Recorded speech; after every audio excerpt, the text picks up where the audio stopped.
So we are here. Today's the day. Isabel of Hasbro says it's a Transformer Tuesday. She knows what's up.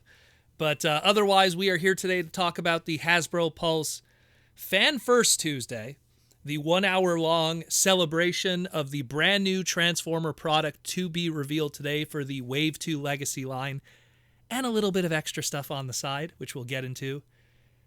Stay tuned today. It is going to be a lot of segments today in relation to Transformer product and all the new stuff. We are going to break down, understand, and discuss what we have seen today and all the craziness and all the awesomeness and everything like that. Now then, let's talk about Transformer Legacy. We got a whole bunch of new product, a whole bunch of reveals. First time we're seeing this in the world, and there's a lot of excitement. There's a lot of cool stuff here.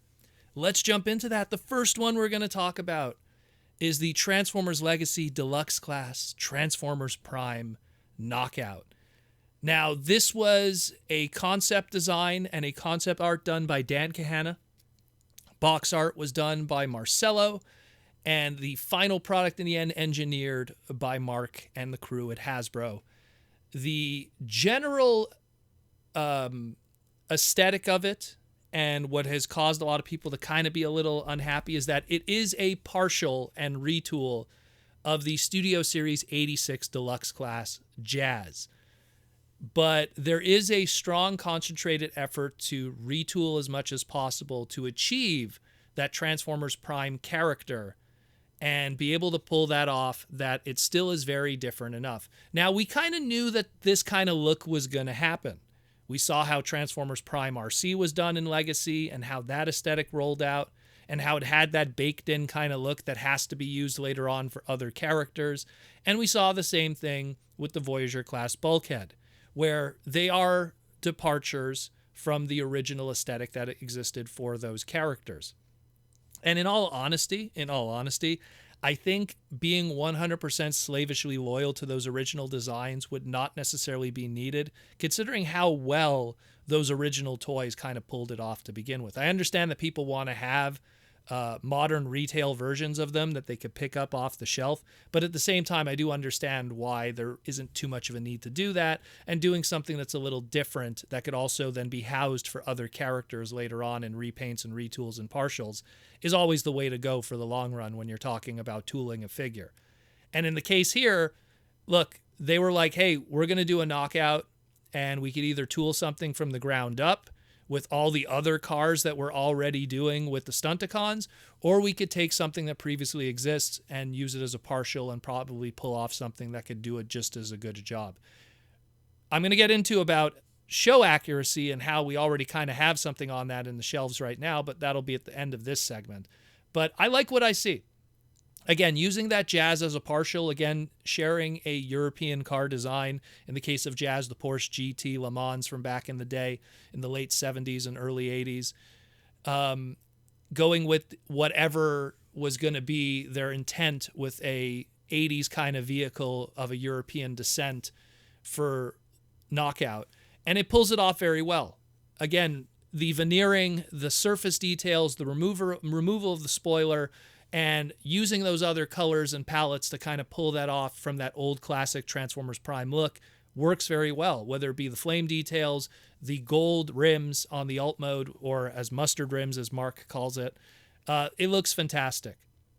It looks really, really good. And if you put it side by side with the Jazz, there is quite a bit of a difference between the two. You could see the soul of it and where the toy originally came from, but at the end of the day, it still looks fantastic, and they did a very good job considering through the limitations that they had to work with, and combined with the fact of what we're kind of already expecting when it comes to the Deluxes and that of the Transformer Prime characters or even the Voyager class. Now, he comes with a Trident weapon that is traditionally what has been associated with the Knockout character. But what's fascinating about this Trident weapon outside of the character and everything like that is its application to what we know of the gimmick in the Transformers Legacy line.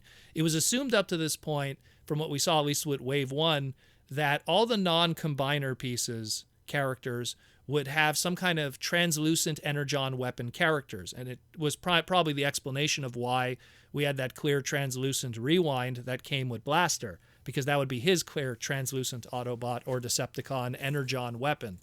But that is not really the case here. And Mark goes on to say that the energon weapon gimmick is not really about translucent plastic, but more so about the ability to come apart and combine and make all kinds of wacky weapons.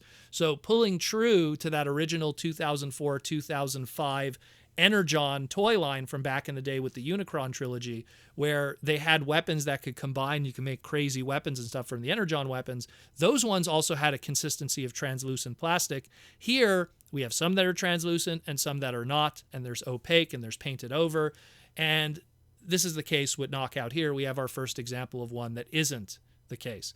So he has his trident. It does come apart, and the trident comes apart where the front part of the trident could become, as Mark calls it, a cow prod. It could also probably be a gauntlet or something.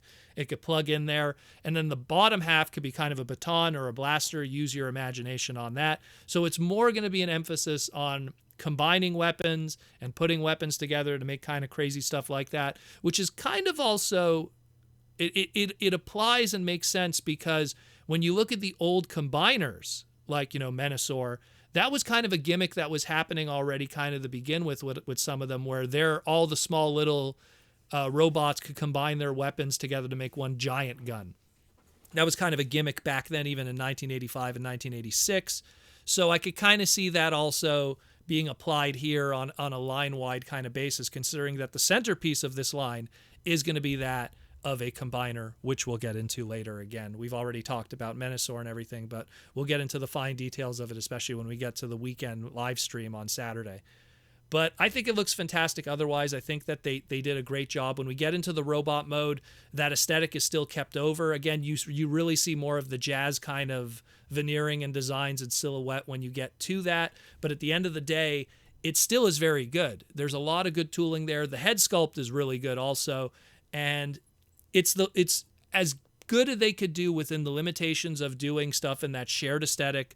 It'll be fine when next to the RC and the bulkhead, because that's the aesthetic that the Legacy line is going for. And I truly feel that if you're someone that wants that original Transformers Prime aesthetic, that's kind of where the Transformers RED line exists. And it's no surprise that a character like this, like Knockout, has also an RED release that is slavishly loyal to that of the old animation model of the Transformers Prime TV series. Now, granted, it doesn't transform those RED figures, but at the end of the day, they do achieve that aesthetic that could work out, where probably, especially in the case of something like Knockout, there'd probably be a lot of kibble and issues and everything like that to pull it off. I mean, he was one of those more unrealistic transformations, which is how everything compressed with the animation model and the CG model. So you have your alternatives.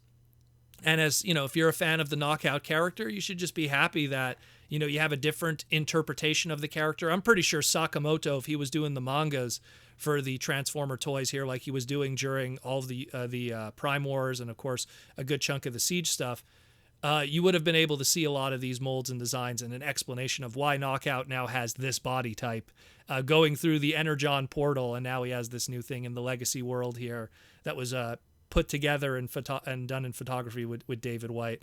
Fantastic stuff otherwise. I think it looks great.